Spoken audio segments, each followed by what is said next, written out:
All right, well, welcome. I'm Philip Bell, University of Washington, Seattle College of Ed, and PI, Principal Investigator of the ACESSE project in partnership with the Council of State Science Supervisors. I'll let my co-presenter introduce herself. Hi, everyone. I'm Tiffany Neill. I'm now working with the ACESSE project as a research scientist and happy to be with you today. For those that I haven't had a chance to meet, I also fully worked at the State Department of Education in Oklahoma as both the Director of Science Education and later the Deputy Superintendent of Curriculum and Instruction. And not only a long-time fan of the ACESSE work, but had a chance to serve as a co-PI for a time period. So excited to be back on the project and with you today. All right. Well, it was great to see so many of you in Atlanta and to spend time thinking with you throughout the CSQ meeting and some of you at NSTA. As has been our tradition for the past, 11 months or so, we've been running these professional learning sessions for the folks in the CSQ network that's participating in ACESSE and their close collaborators. And so I'm gonna get the slides up and going here. If oh, that doesn't look right to me. Hold on a second, I'm gonna try again. I think I have the wrong window. Once you know it. And let me try to not confuse myself again. How many windows can we have at once? Well, it turns out maybe 10. All right, that's looking better. So welcome. We haven't actually shared this particular resource before, Seeing Facets, Not Misconceptions, How to Build on the Range of Student Thinking in Instruction. This particular resource has a long history in the science education research and practice community. I was just talking with a colleague here this morning that kind of the key ideas of this particular resource, which is an asset-based way of thinking about the diversity of student thinking and reasoning, kind of goes back to the late 80s. And Jim Minstrel, a physics teacher researcher here in Washington State, was funded by the National Science Foundation to do some thinking about constructivist approaches to physics instruction in particular. And Dr. Minstrel and colleagues over time have broadened this out to be a broad framework. Over decades, there's just a rich wealth of knowledge about how to do kind of that knowledge refinement process in relation to the details of conceptual and practice-centered thinking that show up in science context and in math and in other subjects as well. This particular resource came together in the ACESSE project about 5 years ago, and it previously had been built out for use in early framework and GSS implementation in Seattle public schools and Renton School District. And we kind of worked out some of the details there. And then, as is the tradition of working with Cubers, they gave us great feedback how to refine it into a more full, rounded out, broadly useful resource, which you see on the STEM Teaching Tool site as Resource F under the PD tab. So we're going to find our way through an abbreviated version of that today. We'll ask you to kind of role play being a teacher on the receiving end of this instruction in many ways. So wear your teacher hat, but you also might have your professional learning provider hat nearby, just to kind of think through how you might make use of this in your context and help others make use of it at the professional learning level.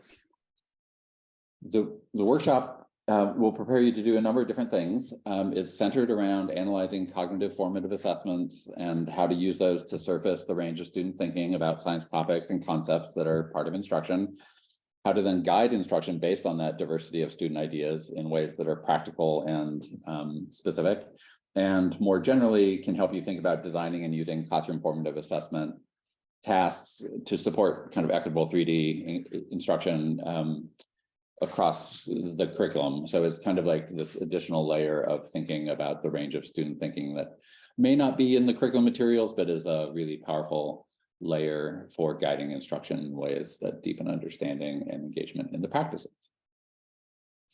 Our goals are to accomplish a few things together today. The first is, how does a facets of thinking approach help us understand student science learning?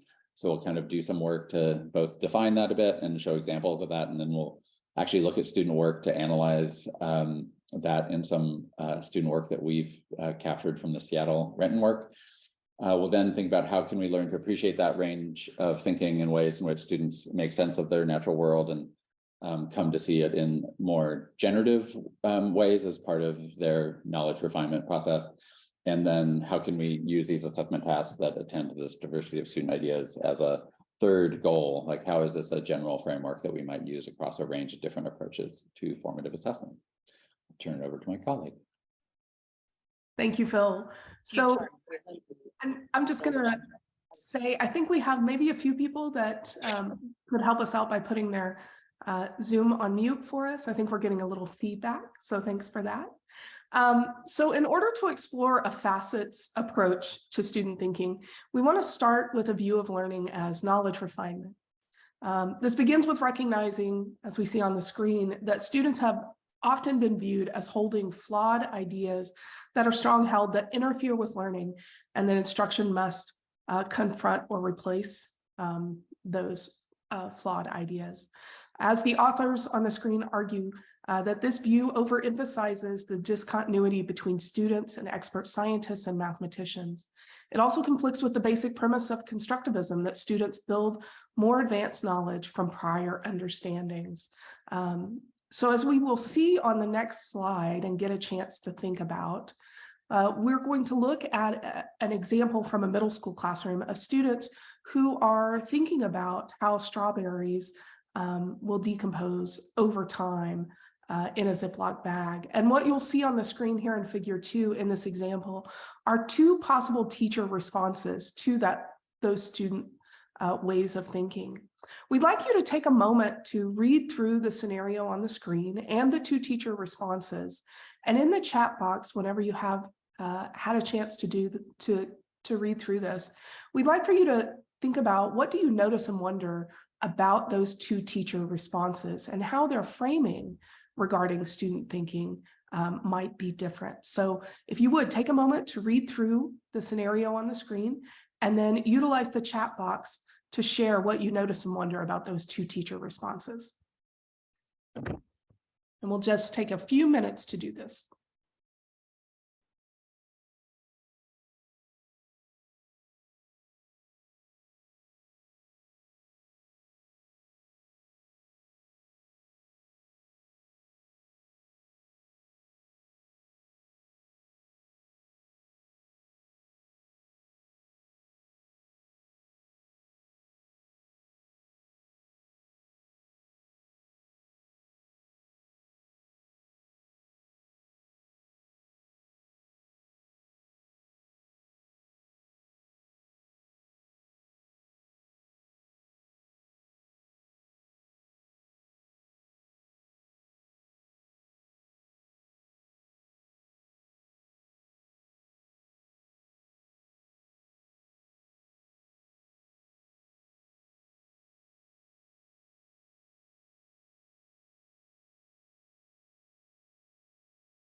All right, there's nothing harder than wait time on a Zoom call. So as you're thinking about what you notice and wonder about these two teacher responses, again, please add your thoughts in the chat box. How is their framing perhaps different? So thanks, Shari, for kicking us off with a comment there. Noticing that teacher A may be shutting down the learning while teacher B draws the entire class into a dig deeper scenario. Johanna is focusing on response A being very focused on teachers teaching correct vocabulary, whereas response B is surfacing more ideas for students to uncover and how they think differently about the rotting and decomposing. Yeah, and Amanda points out again, right into vocab.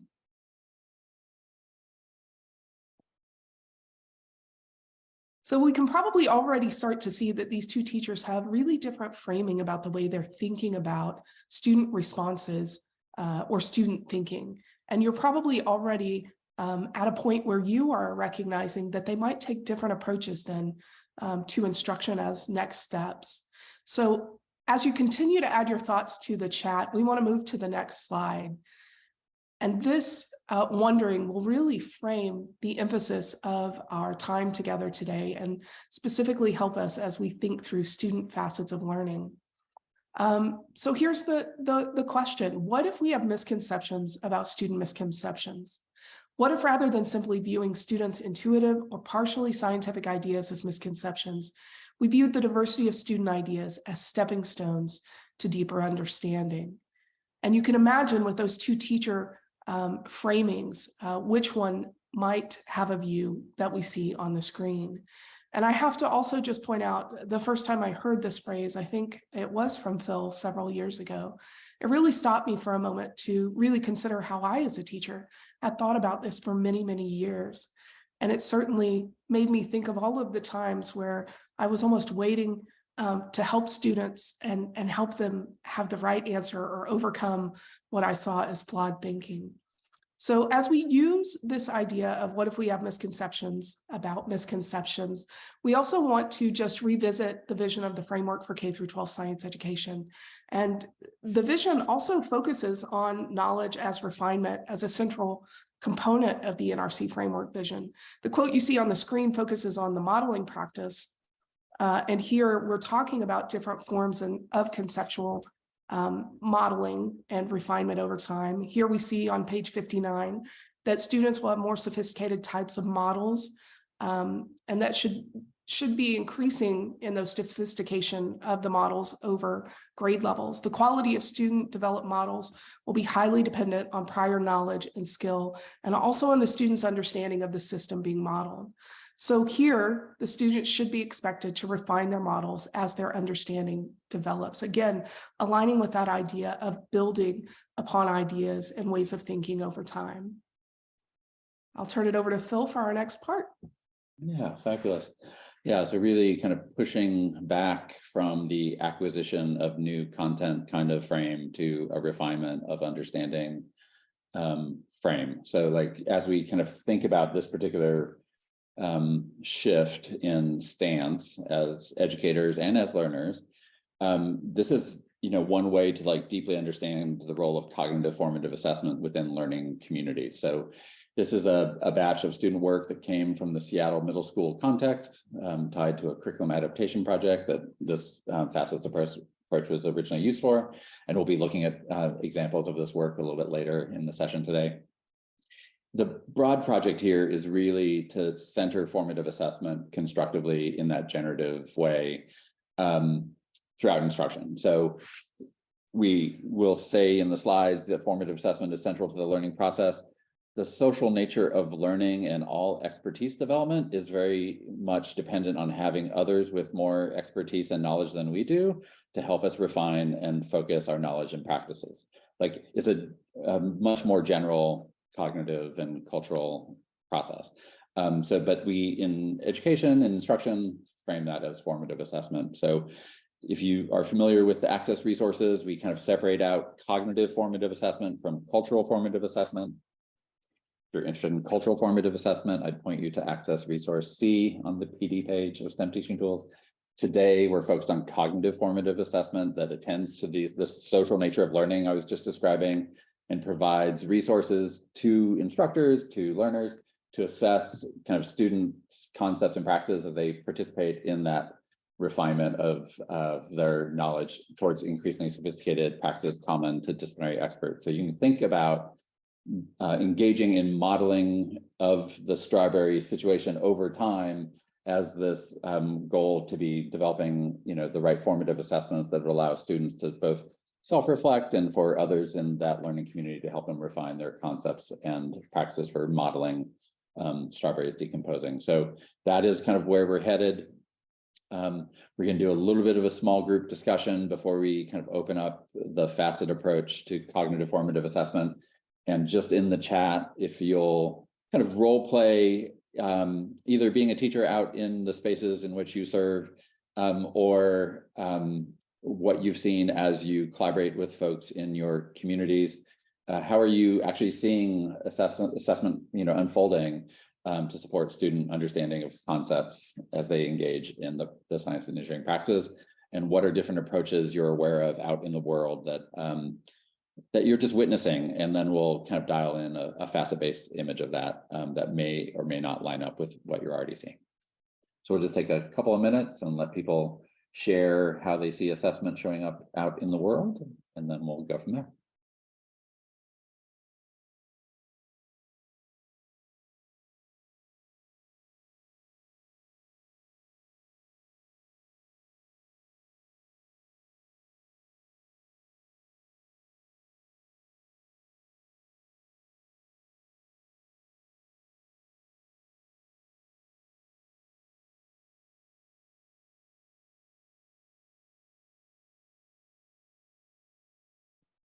Excellent. John is sharing that the initial gathering of ideas related to a phenomena, maybe at the launch of a unit or lesson, is something that they see.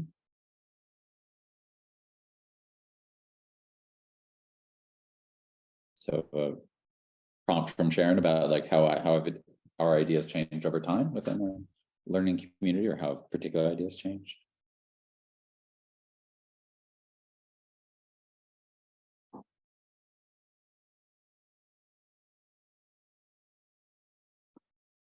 Here they come.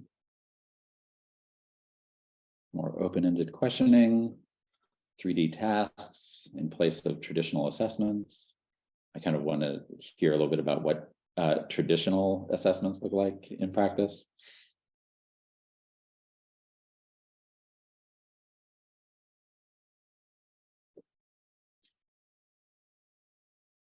Sue asks about what part of a student's response can we highlight and build upon in collective conversations.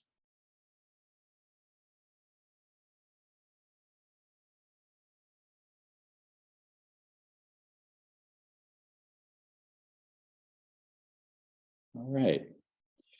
So I would say that these are a lot of generative ways in which assessment and formative assessment can layer into instruction. I would say that when I'm in spaces, I also sometimes see less productive assessment practices, ones that have to do with searching for that vocabulary in a collective conversation, things that kind of short circuit a more generous learning process. But I appreciate everyone lifting up the really great constructive images of assessment here. Transfer tasks.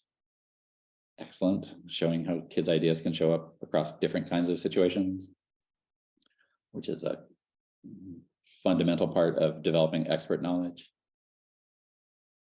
All right, well, I think we have a lot of productive images on the table. I think we're going to get into a little bit more definitional work as we kind of think specifically about the facets of reasoning approach. So as we find our way into the space, there are a couple of prevailing kind of approaches around cognitive formative assessment. One gets framed as learning progressions. This is something where at a kind of a longer time scale across months or years, you can understand that particular ideas, refine across places, but it tends to be the image of learning is a little bit more of a linear, from step A to step B kind of image as things progress over time. A lot of frameworks that try to analyze the deepening of students' understanding has kind of a stepwise linear approach. The facets of reasoning approach that goes back to that work in the 80s and 90s was coming from a perspective that's more about knowledge in pieces, that if you think about individual thinking as more a collection of lots of different ideas and forms of reasoning, then you can think of the responses that students might give at a particular moment as them connecting to these different pieces of knowledge or ways of talking that kind of get used for a particular moment. If it's helpful to you, the folks that were writing about the knowledge in pieces approach would think about it as a cognitive ecology. So what are the sets of cognitive resources that an individual holds and how do those fit together? So it's contrasted to the learning progression model, which is more of a stepwise unfolding sequence, to try to open up well, what are the range of resources that students kind of use to make sense of the world around them? And so that's the shift that we're trying to turn into here. It lends itself very well to kind of instructional moments of refinement and collective sense making, which is why we kind of lean on the facets of reasoning approach. If you'd like to learn more about this distinction, The link there and in the notes goes off to a slide deck that kind of gives a little bit more of a deep primer around the two approaches.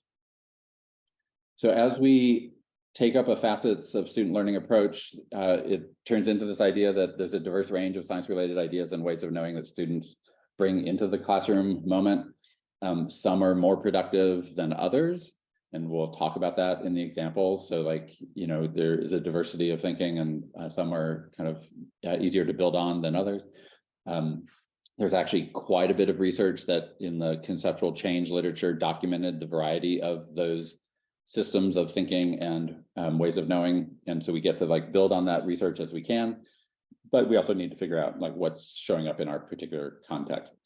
A key point here is that not all of students' non-scientific thinking should be considered a misconception or error, which goes back to Tiffany's framing from the misconceptions about misconception slide.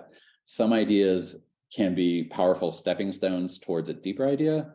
There's also this idea that sometimes students misapply a really powerful idea, like in the wrong context. So it's not that they have a broken piece of knowledge, they're just like using it kind of at the wrong moment to explain a particular phenomena or, a particular, part of a system. So trying to come from this more generative stance, we're trying to look at these facets, the kind of the brilliant range of ideas that a student might be holding at a particular moment. So this is really useful for focusing instruction in that diagnostic way where we want formative assessment to be shaping what we do next with individual learners, but also groups that we're serving. So it's moving towards knowledge refinement, but lends itself to understanding the diversity of thought that's present at a particular moment in instruction. So facets, to pop up one more level, we can define as these pieces of knowledge or chunks of reasoning I've also seen used to think about like what conceptual models around a key idea or event do students like make use of to understand that particular idea or event. And then to organize them a little bit so that they're useful from the point of view of instruction. People have put a lot of work into defining facet clusters that highlight the kind of patterned ways that student thinking shows up in a kind of regular way for a particular idea, event, or topic. And I'll show you an example in just a second. If we were running this session live in person, which I wish we could do, but we're not, we would stop and do a close read of STEM Teaching Tool number 37, which Jim Minstrel and I co-authored back in the day to kind of capture this idea. And it links off to a lot of supporting resources, including a large catalog of facet clusters that Jim and colleagues have been compiling over the years across many different projects. So I would encourage you to kind of explore that STEM teaching tool as you would like, to go a little bit deeper into the approach if you'd like to explore what's out there from all those efforts. Just to kind of make it concrete, I'm pulling up, this is one facet cluster. So this grouping of productive and unproductive facets of thinking that show up. In this particular example, it's around falling bodies. So it's a kind of a high school physics context. And here on the right in this numbered scheme from the top to the bottom, I'll just let you scan the range of facets that come from research on student thinking and get a sense for the diversity of thought that often shows up in instruction.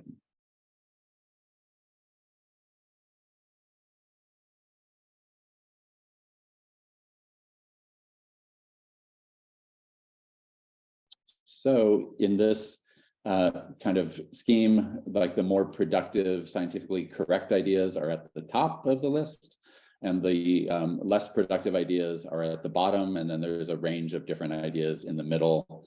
And so in the high school physics context, Jim would be training his ear to listen for these kinds of facets around that topic that would be in discussion, and then to think about like who's holding kind of what facet of thinking, and then to think about the instruction that would flow from that particular idea that a student or a group are putting on the table.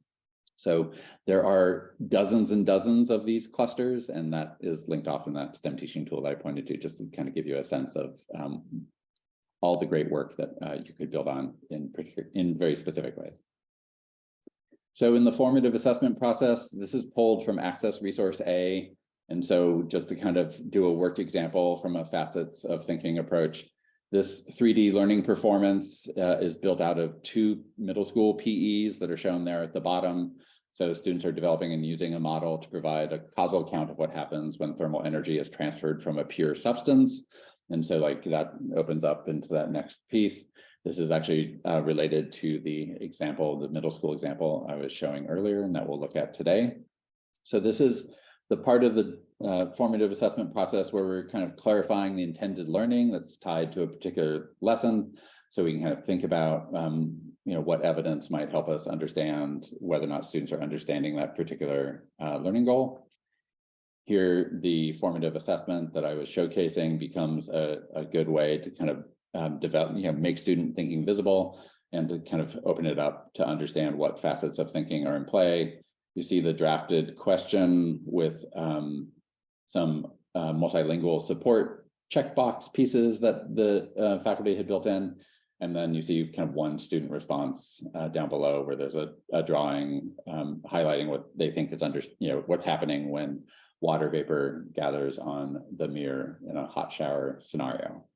So we have evidence then of student thinking.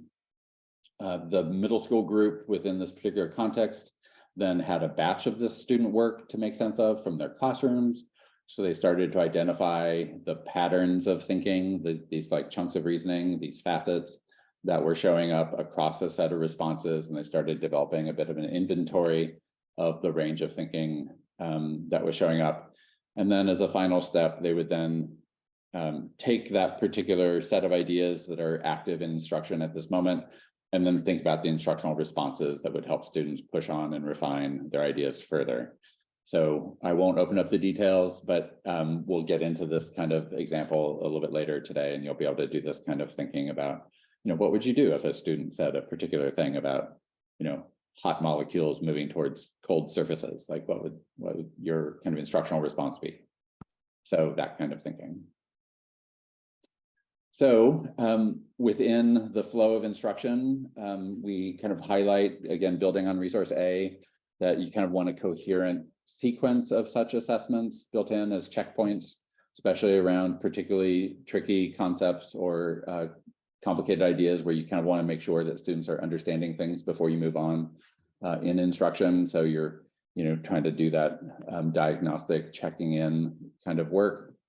And the kind of support system of the STEM teaching tools generally is to help build assessments that get embedded throughout instruction, focus on specific goals, cover especially the major learning goals, and then can be used to guide. So like those are the criteria you're trying to hold on to across the cloverleaf model, as we say. Building on the history of this work from the National Academy volume, Taking Science to School, we kind of lift up these different forms of formative assessment. So in that volume, they talk about the on-the-fly check-ins that happen just conversationally between students and their teachers.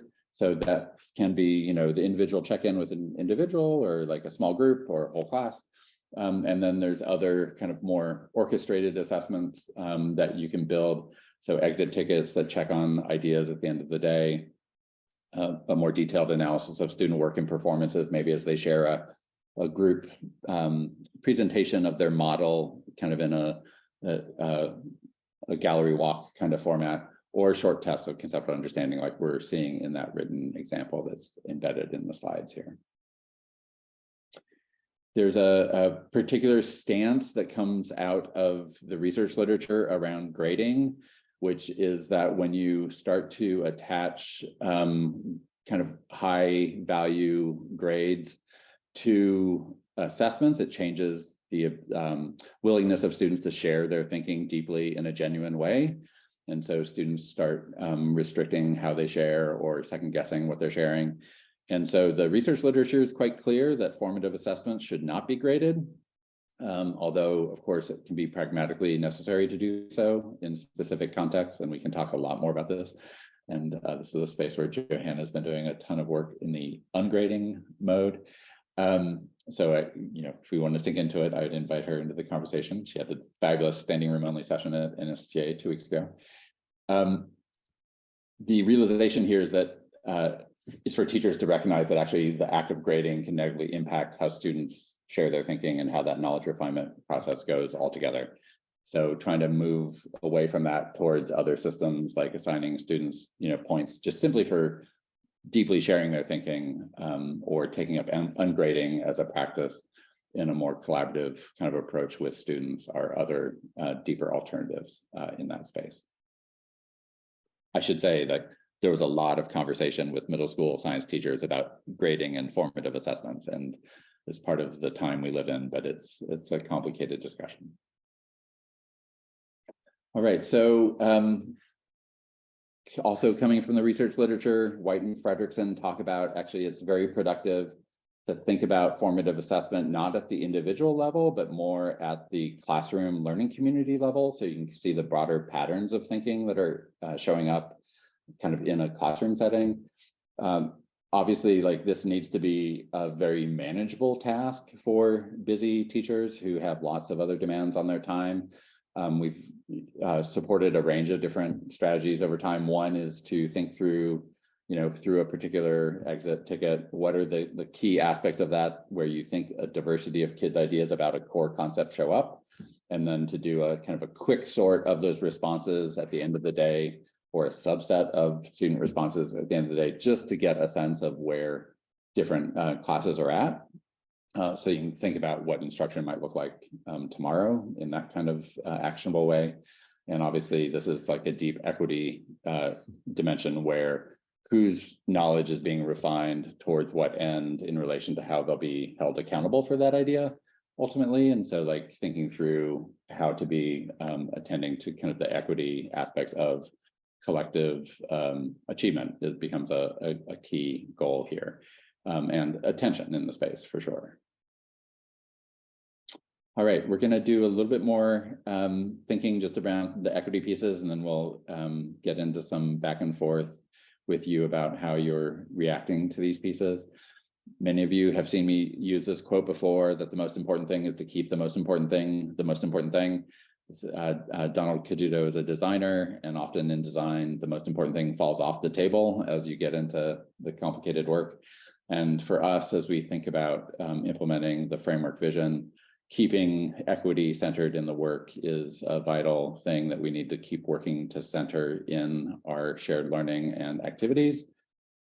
We've been developing and using this particular three-part framework. So I'll put the framework on the table, and then I'll talk about facets in particular, and then we'll kind of get into some sense making around this as a group. So equity-oriented STEM education must promote genuine belonging for each student across the scales of justice. Like that tight sentence for me carries a lot of meaning. So genuine belonging means that it's actually a collective design situation where we're trying to figure out, we want to be involved together as a community, as a learning community. So what does that look like? And then across the scales of justice, that might be related to all sorts of particular either structural or situational things that are happening around maybe racial dynamics or linguistic justice or gender inequities in that situation. So that one sentence is really trying to understand, like, well, how do we actually create a sense of collective engagement in that belonging sense across those dimensions of justice that might be in play? To help accomplish that, then we get two other ideas in play. Progress frequently involves desettling systems that are associated with historic injustice or inequities, and we'll talk about that in the example. And then trying to imagine and resource more expansive, cultural learning pathways for the learners, where the facets of reasoning approach becomes a really clear way to do that work. So in terms of facets specifically, the belonging piece turns into a focus on wanting the ideas, experiences, and perspectives and worldviews of each student to be seriously considered during that knowledge refinement process. And we'll talk about some practical strategies about what that looks like in instruction. In terms of desettling, we want to move beyond the quick right-wrong judgment frame around student ideas, which is underneath the misconceptions, eradication kind of view, and recognize that there's a range of student ideas that are potential resources for the community to engage in knowledge refinement. And then the extending the learning pathways turns into that diversity of thinking to recognize, explore, push on, and refine those ideas of learners moving towards shared deep understandings that we can collectively hold, and that also helps students identify with science specifically as well. So with that, I think I feel like I've been talking a little bit too long. So I'm gonna move us a little bit forward. I will say we often in Resource F would stop and think about multilingual learners specifically in terms of assessment, where the language demands are quite specific and often sources of inequity. So STEM Teaching Tool 33 provides one layer of deep support around creating more fair assessments for multilingual learners. I would also direct people to the awesome WIDA standards that got revised recently, and Oki Lee's contributions in that space with many others to bring the WIDA standards into alignment around language acquisition with kind of a framework 3D image of science learning. So point you to those resources and others if you want to go deeper in that particular direction. All right, so we're going to stop and pause, and maybe Tiffany, my impulse is to make this into a little bit more of a conversation. Should we? Yeah, we've got a few minutes to do that. So, and also Daylin had a question in the chat box too.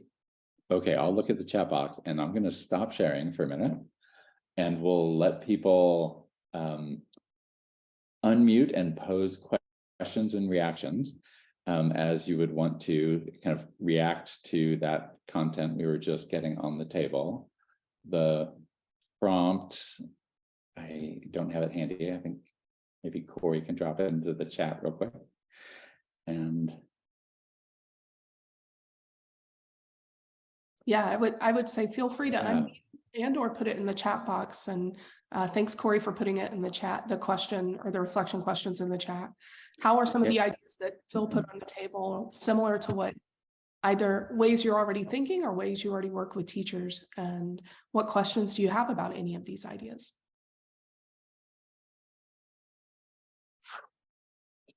Daylene, to go to your question about how to attribute that particular quote, that quote comes out of the resources, and that's a framework that I had been working on with others. On each landing page for the ACESSE PD modules, there is a citation at the bottom. And so I think you could just cite Resource F if you want to kind of attribute that particular quote.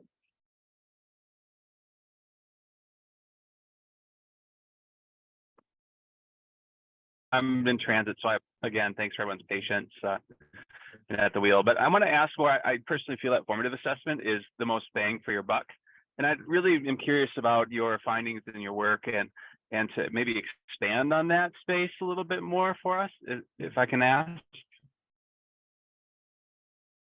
Yeah, I have my thoughts on that, and I'm sure others here in the community, including Tiffany, have theirs.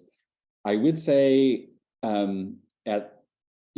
in the early stages of framework implementation and NGSS implementation, for us, we did collectively decide as a project, and even before that within Seattle and Renton context, that formative assessment was a key lever. And I would say two other things were related to that. One had to do with the state level assessment also being redesigned to be 3-dimensional. And so as soon as that became clear that the broader state context was going to be using 3D assessment, that then the 3D formative assessment work completely opened up and made sense to educators across the system, and we could really sink into the work. So there's that piece. I would point us back, and I'll share at the end of the session today a bit of the research literature around the knowledge refinement process. It is really, a fundamental way that we understand how cognitive, outcomes get accomplished through teaching and learning, both formal and informal. And so there is no sense in which I think equitable outcomes happen without formative assessment happening deeply for individuals in that way. And so I think the tricky thing is that often it happens in other contexts for learners and not necessarily in their classroom context. And obviously for us, the systems play is to make that happen throughout classrooms in a more equitable way, that everyone has a chance to refine their ideas and to see the value in their thinking. Tiffany, or do you have thoughts on the formative assessment focus? Yeah, well, actually, I want to highlight what Michael put in the chat and just build on it a little bit. Michael pointed out that students and adults are consumed with the obtaining the correct answer. Having conversations about their thinking relieves the student of worrying about the correct answer. I think that's certainly something many of us have seen bear out with students in some of these formative assessment approaches that we're talking about. The other thing I'd like to point out, or at least share, is that in working with teachers on the approaches we're talking about today, the other thing that I saw is the reduction in anxiety from teachers. Even just seeing them working with students and the anxiety that we often hold in our shoulders, right? Like you're waiting to come up and help a student fix this, what we believe to be an error in their thinking. And when teachers can really take this approach and consider student ideas as productive, maybe more productive and less productive ways of thinking, but still productive and useful in helping that student build upon their ideas, it changes, I think, the way that teachers approach that anxiety that they feel as well. Yeah, I would just foreshadow a little bit what's going to come next, where we see a process by which small groups of teachers make sense of student thinking. And I'm flashing as Tiffany's talking to those conversations we had around that assessment. I would say 3/4 of the conversations around the details of the conceptual thinking that the students were sharing. And it was like some of the most powerful professional learning I've seen unfold, because it's very much tethered to like teachers making sense of the complex subject matter, which is often a source of anxiety for them to get student understanding, correctly in place, quote unquote, while giving them a support system to kind of refine their own understanding of the different ways that students might actually take up ideas and refine those ideas. So it actually was a really great support system for them, especially in subject matter areas where they had less comfort individually. Yeah, and I see John's question in the chat. John, I think this idea of what are strategies for addressing the variety of facets that students might have, we're going to get into that in just a moment. So I think we'll hold on that question. And I think, Phil, if you're okay, we'll dig right into experiencing some of those things that you mentioned teachers experienced, but in real time today as we explore some student ways of thinking. Awesome. Let me get you set up here. Yeah. So that is where we're moving next. And this portion of our session today will place us in some breakout groups to do some of this actual work, particularly in a way that you see on the screen before you. So here you see an image of teachers who are actually doing some of this facet work where they're looking at student responses to formative assessment tasks, and they're thinking through what are those pieces of knowledge or ideas that students are showcasing in their work, and how can we recognize those as more productive, less productive, and use them to make instructional material or instructional decisions. So what we're going to explore is actually a middle school task and student responses that come from a group of teachers working together in Seattle Public Schools. So the actual assessment task we're going to take a look at does involve a natural phenomenon. And in particular, the scenario asks students to imagine that it's a cold winter day and they take a hot shower and the mirror in the bathroom fogs up. So we'll be analyzing that student work on those assessment tasks today, but just to give a little bit of a primer here, some of those science ideas that are likely to come up in the student responses, I think those will show up on the screen now, Phil, if you click, there we go. So you're likely going to see some ideas around temperature change, particle motion, kinetic energy, and vocabulary like you see on the screen. And we'll talk about how that is connected to facets that we're going to be looking at in just a moment. Next slide. So here's an example of one of the student responses you're going to see to this particular task, asking students about the phenomenon of the fogged mirror. So you can see on the screen, this is actually what we're going to ask you to do today in some small breakout groups, is to look at each individual student's responses and pick out those science ideas, those facets that you see either in their model drawing or in their explanation. So here we can see some of those facets, like we believe this student is showcasing that one of their facets is that water sticks to a cold surface. Another in the writing is evaporation is water that sticks to cold, and another is gases involved between water from the shower and the water on the mirror. So what we're really doing is breaking down these student responses and trying to identify those pieces of knowledge they're exhibiting in those. And those are the facets that we're going to try to identify today. Next slide. Just for some background context, this particular task is aiming to showcase student thinking associated with these 3 middle school performance expectations related to both matter and its interactions and energy. So you'll have those slides to reference as we go into breakout groups in just a moment. Next slide. All right, so we are getting ready to put you in breakout groups, but just so you know, we are only going to be looking at 5 of the student responses that were collected through this work in Seattle Public Schools. As you can imagine, there were many more student responses collected that teachers would be looking at. But today, for time's sake, we're going to take a look at 5 of those. And on the next slide, this is the structure we're going to use. We're going to put you in breakout groups of 4 to 5, and you will have Jamboards that are corresponding to your group. And on those Jamboards, for each slide in the Jamboard, you will see a student's responses to just question 1 and 2 of these tasks. And just like you saw in the student sample we looked at in a moment ago.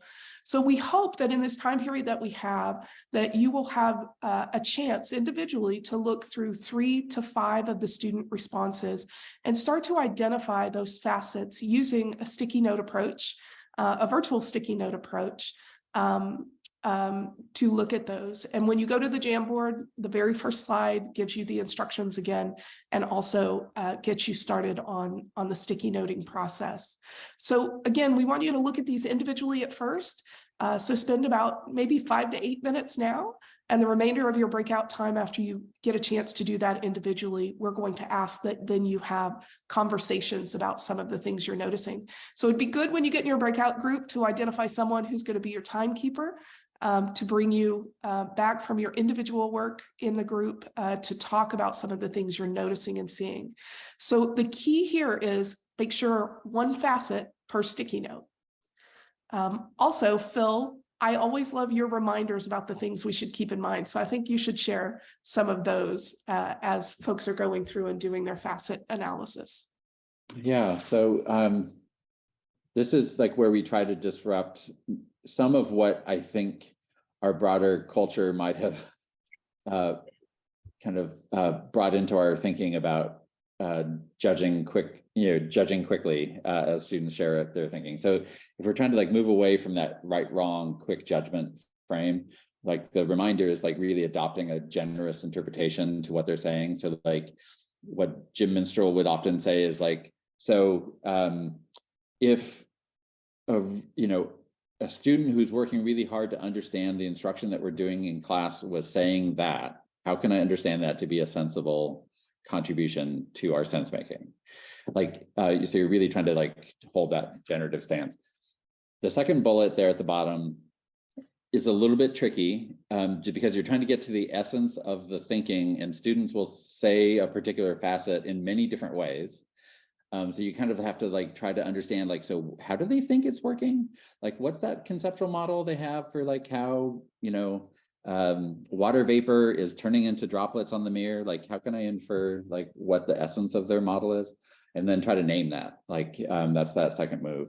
And then the third piece is really just about the response. Like, so based on what I'm seeing, like, what do students actually experientially need to understand and, experience, or like, what do they cognitively need to refine their thinking? And we'll get to that part a little bit, but like the first 2 bullets, like try to be generous and try to get to the essence of the thinking. Yeah, so We will put in the chat box again a link to the slide deck. So you will want to go in just a moment to slide 42 when you're in your breakout session. And it looks like we're going to have about 15 minutes now for breakout. Spend a little bit of time trying to identify facets individually, and then we would love for you to spend some time discussing in your breakout group some of those facets you're noticing. And so, Tiffany, I'm gonna like try to pop out of my presentation mode. 1 second. And then show the tab of the Jamboard. Do you want to talk people through the Jamboard a little bit? Yeah, so here's an example of one student response and the directions for the breakout group over in the left-hand corner. But you'll see we've got you started with some of the sticky notes for facets for this particular student response. And then if you just click the arrow at the top, you'll see another student's response, and you can do this facet work again with sticky notes here, and then just keep going. I would say, just to save time, if you see someone else put a facet that you were thinking of, you don't necessarily have to duplicate it. You might look for a facet that hasn't been identified yet. Yeah. Awesome. I would say, like, if we were doing this around a table, basically what we do is we pass the work in a direction. And so, like, somebody starts and they start tagging facets, and they pass it to their left, and somebody tags facets, and then it just goes around in the circle. So people are kind of layering on how they're interpreting the student thinking, which is a really powerful thing to see how other colleagues are making sense of things. So you might try to do some version of that here and just have somebody start in and kind of build on their previous analysis as you go to do your analysis. So awesome. All right, I think Corey's going to line us up with breakout rooms, and we'll come back in about 15 and let us know if you have any questions. Otherwise, let's dive in.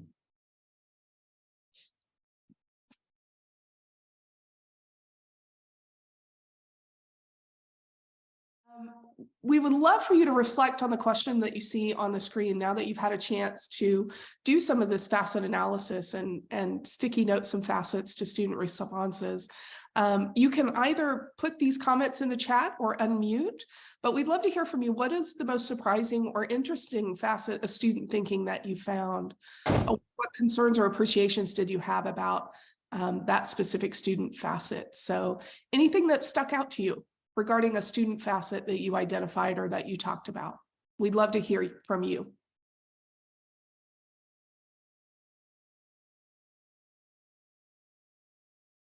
So Johanna, in your group, which I think was group 5, maybe, I'm not sure, that you discussed how having students draw a model allowed us to find more facets than just the explanation. Yeah, and working with teachers, that's certainly something that they lift up.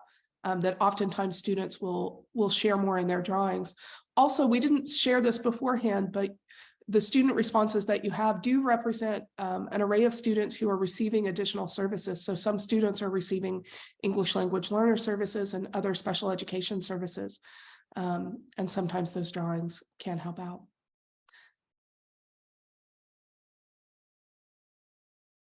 Brian recognizing that they all recognize that air contains particles that we can see. So you can already probably tell, Brian, from your group and others, that there were common facets across the students' responses. Can I just like lift up Leanne's observation? Like, I just love the fact that you said it that way, because like understanding the diversity of kids' ideas is a very different mindset than grading. Like grading, when you have like a point calculus that goes with responses, just gets you into kind of that right wrong thinking mode, and like just trying to be generous about like what do I see in the student response is like a really powerful shift. And so thank you for lifting up that insight. Yeah. Well, please continue to put your responses in the chat, just your reflections on surprising aspects of this analysis work. We're going to get a little more time to reflect on that before we end today. But I think, Phil, we'll move on, and I think you're up next.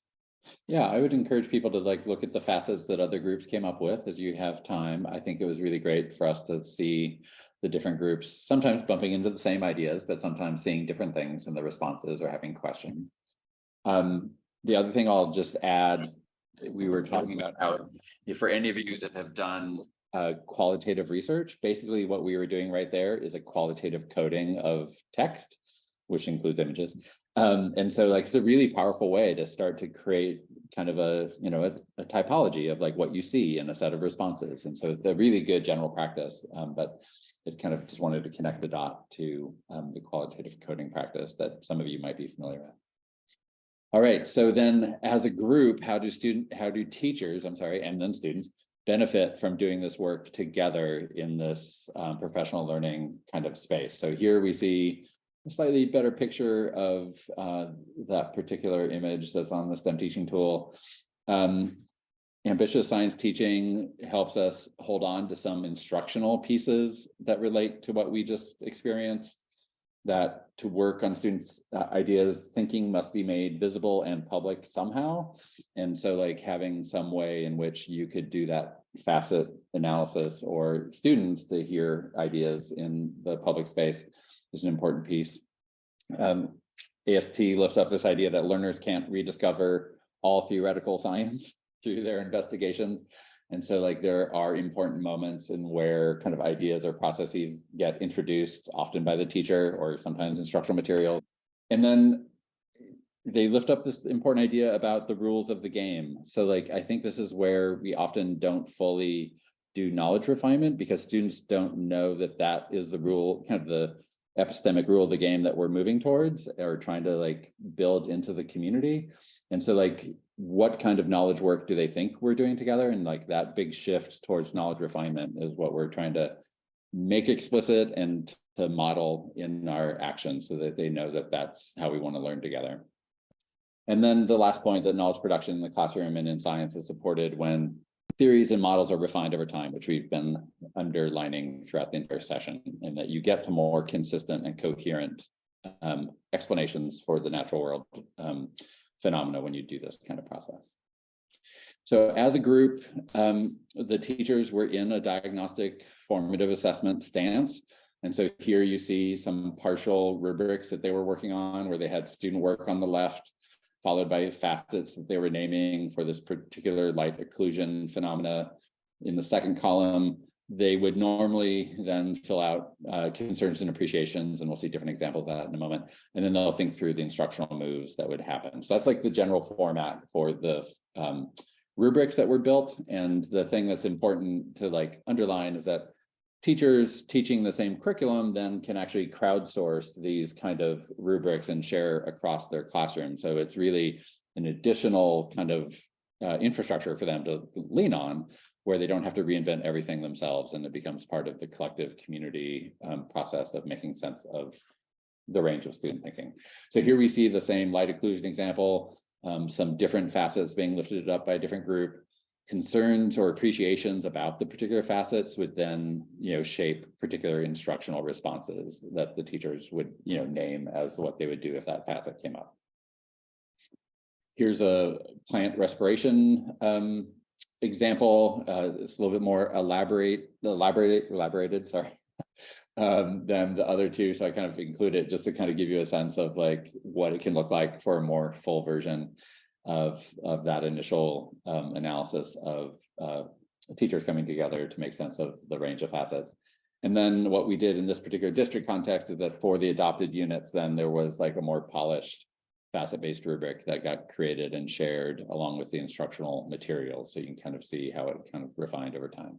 But I'm going to hand it over to Tiffany, who took over this approach and brought it into Oklahoma, and she's going to tell a bit of that story so we can kind of see what it looks like across the system. Yeah, so when we announced this particular webinar, I shared in a follow-up email how the Facets professional learning opportunity came to Oklahoma. At the time, we had Math Science Partnership grants finishing up in their final year, multi-year grants, and we worked with the university who received one of those grants to think about what could be a good use of our final year around formative assessments. And so we did bring in this exact PD. The teachers got a chance to analyze student responses just like you did. They got to then group those responses and think about clusters and then think about next steps instructionally. But we also had a year with those 60 plus teachers. And so what we decided to do with them was to develop the assessment tasks, ask them to implement them in their classrooms, bring the student work back for each task. And we did this level of work with teachers to again, group or cluster and then identify those next steps instructionally using the rubric model that Phil showcased. So you can see here on the screen, this represents one of the collected set of responses that students had for a particular task. And those instructional moves. So it led us to develop out a series of these. And I think, Phil, on the next page, folks will see there are a collection of the formative assessment tasks where the facet analysis has been conducted using that rubric format. And so, Phil, I think if you could go to any one of those, it can be a little challenging to find if you go to the site, but if you click on any one of the tasks over on the right-hand side where it showcases the resources, you can not only see the task and how to facilitate the task, but then you'll see the completed facet analysis with a large collection of students and the possible instructional moves. So this is the question we would get asked by teachers who were going through this process. This is wonderful, but how should we be thinking about doing this for, the number of students we have in a classroom for every assessment task? So this was a way we thought we could lighten that load a little bit by providing the already conducted facet analysis for them. However, what we did find with teachers who got really used to this process, I think you can go to slide 52, Phil, is that this process became almost innate to teachers, where they didn't necessarily have to utilize the sticky notes all the time because they were really skilled at looking across a collection of student responses, thinking from an asset-based framing, and identifying those common facets across student groups and across classrooms. And then they automatically started thinking about the instructional moves as well. But going through this with other teachers was extremely powerful. As you can imagine, some of the reflections and realizations that teachers were having were pretty immense. And I'll talk about those as we're wrapping up and on this next slide. I think, Phil, the next slide is possibly, actually we have a bit of a reflection. I'm not sure if we have time for this, but a quick chat response. When and where might you use this strategy in the future of facet analysis with teachers? Are there any changes you might take to the approach? And the last one is really centered on teachers. If they were going through this, how might you communicate progress to parents and guardians? So feel free to reflect on that prompt in the chat box if you like. Where might you use this? And as we are inching closer to time, I'll actually share a little bit about how we use this strategically in Oklahoma. So as I mentioned, we utilize this wrapping up our Math Science Partnership Grant. And so we embedded it into existing professional learning opportunities that teachers were going to experience through this grant. But what happened next, because we saw the power of this facet analysis approach with teachers, we also had an emphasis in our state in Oklahoma where many districts were focusing on formative assessments because our state assessment and accountability office, they were really doing a lot of professional development and guidance around balanced systems of assessment. So the math and ELA groups were really focusing on formative assessments. So we tagged on for science and we tagged on to that focal area or approach. And we were able to work with several districts doing this particular PD session and showcasing some of the existing facet analysis rubrics that were already completed. And so we were able to tap into what districts were already doing in other areas and really make this a focal area for our statewide approach for the year for science implementation.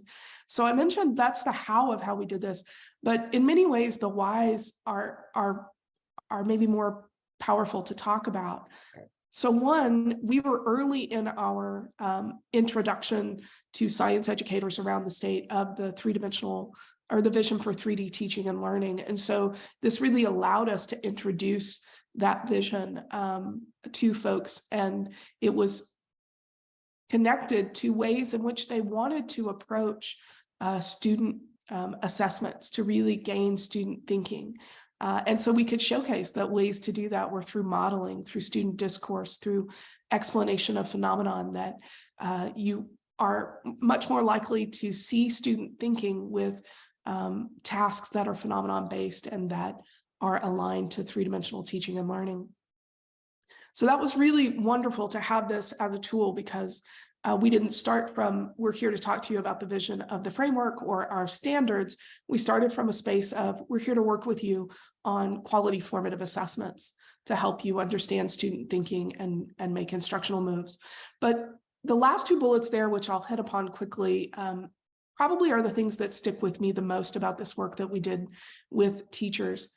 It really did work to disrupt current conceptions of student understandings and abilities and create opportunities for educators to explore their own bias. In particular, the very first session we did with Phil, with the group of 60+ educators through that MSP grant, when we had them take tasks back to their home district and their classrooms and bring back student responses and start analyzing them, it became apparent pretty quickly to the teachers that in their traditional assessments they had been using, they had developed them themselves, or they were looking at student responses. And because of the way they understood that science idea, they were specifically centered on looking for that way of thinking in student responses.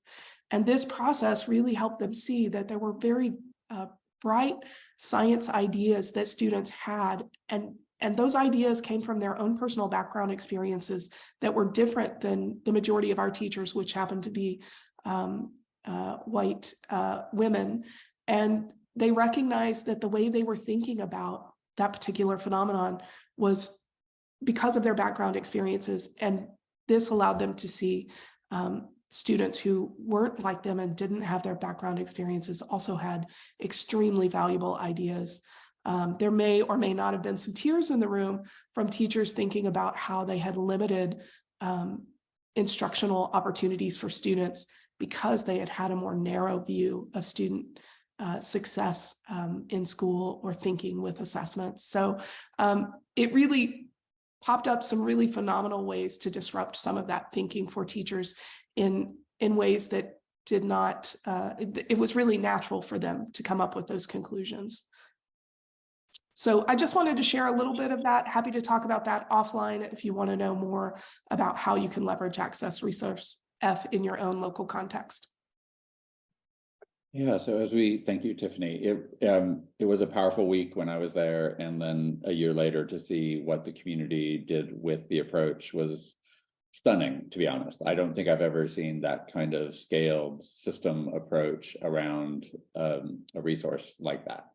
And to build out this whole new layer of the assessment work that had been unfolding. So it's really inspirational. I think for those of you who've heard me talk about assessment as a caring practice, I think it helps disrupt assessment, which is typically seen to be more of like a observational or instrumental practice or like a gatekeeping practice. And I think the Facets approach and also ACESSE Resource G around diverse sense making helps us become more susceptible to the diversity of contributions that learners bring into a space that we can then be responsible for and figure out how to bring it into our collective sense making. And so if that reframe of like assessment for achievement rather, as opposed to like assessment as a caring practice is helpful, I kind of wanted to kind of lift up that particular shift as another way to name it. There are other resources that are built into Resource F. So it actually, it just like per normal, it includes the slide deck and the speaker notes and all the embedded resources and a facilitator guide. it lifts off and points to this particular fabulous piece from Todd Campbell, Christina Schwartz, and Mark Winchittle, that you can get the 8-page argument, which is a great pre-read for folks showing up to engage in Resource F. For those of you that want to do the deep dive, there's a fabulous Journal of Learning Sciences article, which is like 50+ pages about like how this shift helps us really center a knowledge construction refinement approach and to move away from a misconceptions approach. So if that deeper read's useful, I wanted to share that key research article from Smith, DeSessa, and Rochelle. I won't open up the equity stance facets piece that we put on the table earlier, but I think you can see how we're working on the belonging, desettling, and extended learning pathways through the approach, and kind of how it like helps us accomplish things that we care about in a more equitable kind of deep engagement in sense making. And it delivers on the, I think, the original goals quite well. This one had been in refinement for quite a few years, and we finally got our act together and got it published last summer. And so, like in the final form. And so I think it's a pretty nice, well-rounded experience if you have time to sink into it. You know, you could do it in kind of a half-day format. It's better for it kind of in a slower 6-hour format, but like, you know, it depends on your context and how you want to kind of leverage it. We wanted to announce our next professional learning session for the Cuber network. So on Wednesday, May 10th, at the same time as this session, we'll be doing ACESSE Resource B. Resource B is the one with lots of different examples of an assessment for a range of different PEs at different grade levels.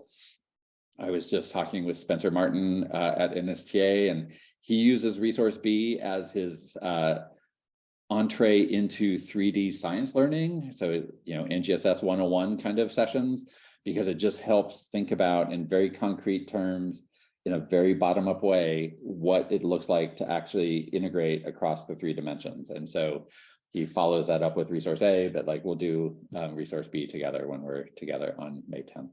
And as usual, our STEM teaching tools collection is bubbling along. We have 3 more in motion right now, and those should be coming out in the next week or 2.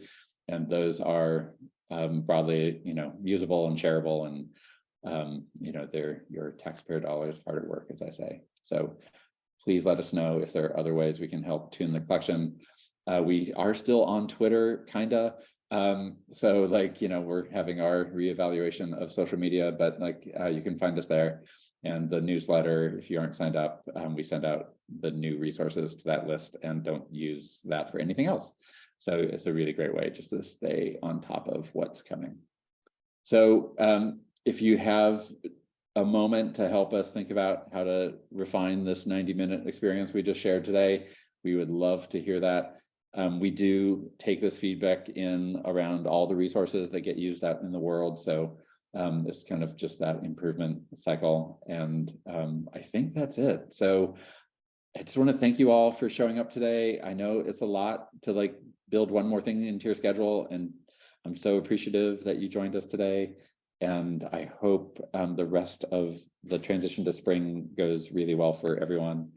And thank you, Tiffany, for presenting with me. Yeah, and I can stick around for a little bit if folks have additional questions. All right, take care, everyone. Feel free to hang out or pop off as you need to. Thank you, everyone.